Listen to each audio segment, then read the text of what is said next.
বিপিএলের টিকিট নিয়ে অব্যবস্থাপনার অভিযোগে বিশৃঙ্খলা হয়েছে রাজধানীর মিরপুরে। কাউন্টারে টিকিট না থাকলেও কালো বাজারে চড়া মূল্যে টিকিট বিক্রি হচ্ছে বলে দাবি টিকিট প্রত্যাশীদের। দেশের জনপ্রিয় প্রিমিয়ার লিগ আসরে এমন অনিয়মের জন্য বিসিবিকে দায়ী করেছে সমর্থকরা। এদিকে বিশৃঙ্খলা নিয়ন্ত্রণে সেনা মোতায়েন করা হয়েছে স্টেডিয়াম পাড়ায়। নাজমুস সাকিবের রিপোর্ট। বিপিএলের টিকিট যেন সোনার হরিণ। আসলে শুরুতে টিকিট নিয়ে যে অব্যবস্থাপনার অভিযোগ ছিল, ফাইনালেও তা এড়াতে পারেনি বিসিবি।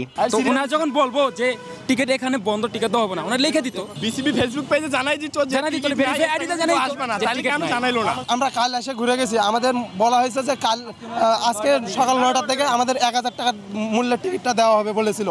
তো আমরা সেই আশায় এখানে ছিলাম যে স্যার আমরা যে আজকে চইলা যাব, তাহলে কি আগামীকালকে আমরা টিকিট পাবো? যে হ্যাঁ তোমরা অবশ্যই কালকে এখানে টিকিট পাবা, তাহলে আজকে কেন আমাদের এখানে টিকিট নাই? টিকিট না থাকায় শুক্রবার খোলা হয়নি কাউন্টার। তবে রয়েছে কালোবাজারে চড়া মূল্যে টিকিট বিক্রির অভিযোগ। প্রায় 9টা বছর টিকিট কাউন্টার খুলবে, কিন্তু খুলে নাই। কাউন্টারে টিকিট নেই, বেলাকে কেন? আবার 400 টাকার টিকিট 2000 টাকা কেন চাইবে? পোলা থেকে এসেছি রাত্রে 1টার পর থেকে মেন কাউন্টারে ছিলাম, বলছিল টিকিট দিবে সকাল 9টার পর।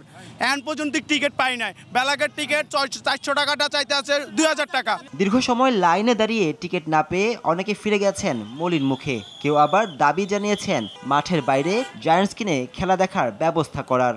বিসিবি যদি টিকিট না থাকে আমাদের পদ্মার ব্যবস্থা করে দেবে, এই মানুষগুলো কই যাইবে? এদিকে টিকিটের জন্য সকাল থেকে অপেক্ষায় থাকা দর্শকদের সরিয়ে দিয়েছে নিরাপত্তা বাহিনী। বিশৃঙ্খলা এড়াতে জোরদার করা হয়েছে নিরাপত্তা ব্যবস্থা। নাজমুস সাকিব, RTV, ঢাকা।